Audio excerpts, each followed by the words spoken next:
Coucou les gars, aujourd'hui on se retrouve pour cette nouvelle vidéo avec Petit Saba. Comment ça va Saba?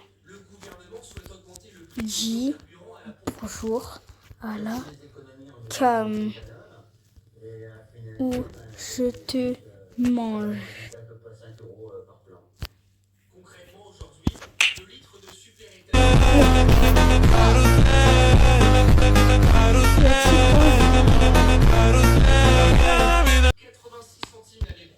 T'inquiète. Y'a pas la gueule comme ça en fait. Le truc qui est béton tout le temps. Y'a pas de béton comme ça tout le temps là. Oh, Mon Dieu. ah bah je me suis pris un reverse. Hein. Oui, fais mon pantalon. Oui. Il est là, hein. Get out. Moi, je suis sortie avec du linge. Je t'ai acheté 3 pulls. 3 pulls, tu sais, à col roulé là. Et je les lave les mains. Il a trop le seum. Et puis voilà, c'est sûr que tu vas pas les déchirer. Tu feras attention, hein. Là. Quelle sert de misère, oui.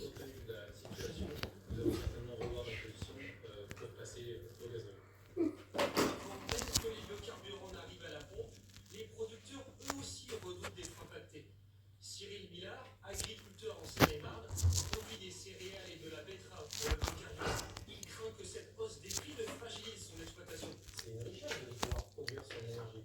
Et donc là, on est très structuré pour faire ça. Et là, le gouvernement taxe ça. Tu taxes ça, on comprend plus. Pour que cette hausse des tarifs entre en vigueur, le projet devra être voté par les parlementaires avant la fin de l'année. Le syndicat agricole FNSEA a déjà annoncé qu'il ferait pression auprès des politiques pour modifier le texte. Petite révolution si vous empruntez la 7 au sud de Lyon. Une portion de l'autoroute est désormais soumise. C'est ton crayon papier, ça, Christophe? C'est à qui, ça? Ah non, c'est un crayon couleur, attends. Ah non, c'est un crayon couleur. Je sais pas, mais moi, c'est pas bien. Bref. Auprès du couchard d'une chaise, relevez les becs, vous le vérifiez, c'est efficace. Soyez vigilants en arrivant au sud de l'île. Depuis une semaine, les panneaux de limitation de vitesse changent selon votre heure de passage. Je n'avais pas remarqué, je pense que c'est plutôt bien pour la circulation, la régulation. Si ça permet de fluidifier le trafic, je suis absolument d'accord pour respecter cette contrainte, mais il faut qu'on soit prévenu à temps pour éviter des soucis après d'amende. 10 km de la 7 sont concernés par cette mesure. On appelle la régulation dynamique de vitesse. Le but, réduire les embouteillages et surtout limiter les accidents au début des bouchons. Les automobilistes arrivent moins vite sur une zone au trafic déjà très chargée. Il y a quand même beaucoup de monde, toujours un peu au cul à cul et on s'adapte en fait pour la situation. Généralement, ça bouchonne beaucoup, Oui. Le fonctionnement est simple. La circulation est fluide. Vous pouvez rouler à 110 km/h. Mais plus il y a de voitures, plus la vitesse maximale autorisée diminue. Elle peut descendre jusqu'à 50 km/h en cas de trafic très dense. On peut limiter la vitesse, mais on ne pas non plus tomber trop bas, quoi. Et d'ailleurs, sur une petite route, je comprends, mais sur une autoroute, c'est compliqué quand même. Nous avons fait le test. À différents moments de la journée, nous avons ensuite ce matin, il y a beaucoup de circulation et notre vitesse est arrêtée à 50 km/h.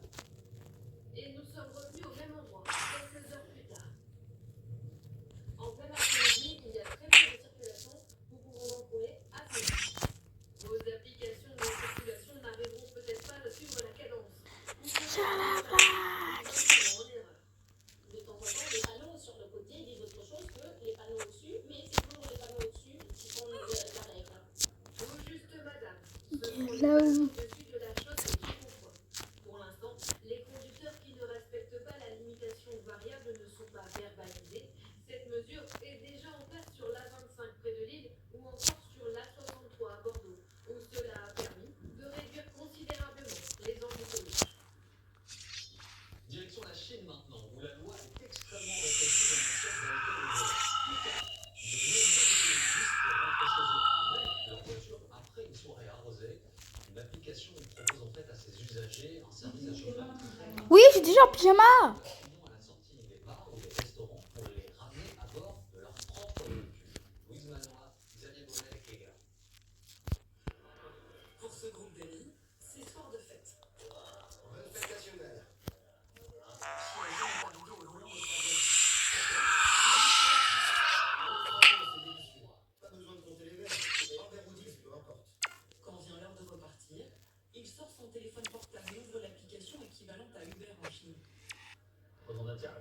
Il existe plusieurs options tarifaires. Là, je choisis le service d'Aïdia, conducteur de remplacement. En centre-ville, on trouve un chauffeur en 25 minutes.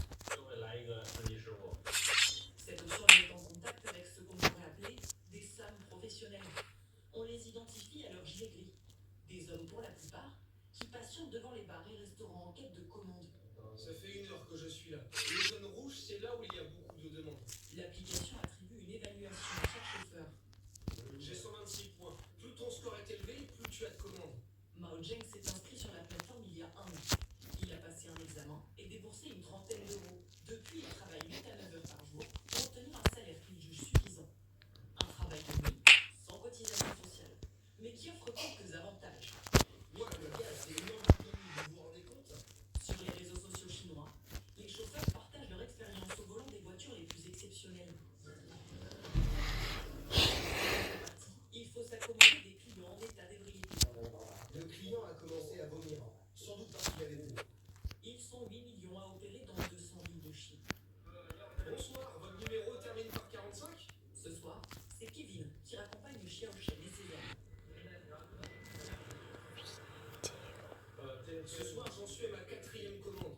Je commence généralement à travailler vers 19h et je finis ma dernière course autour de 3h du matin ou 4h. Il n'y a pas beaucoup de circulation la nuit. La conduite est donc fluide. C'est plus agréable qu'en journée. 40 minutes de route. Un service devenu courant dans le pays. Un tiers des Chinois s'en sert régulièrement. Si vous êtes arrêté au volant en ayant bu en Chine, vous risquez au minimum de vous voir retirer votre permis ou au pire d'aller en prison. Et ça ne coûte pas si cher, le prix n'est pas très différent de celui d'un taxi. 26 km parcourus,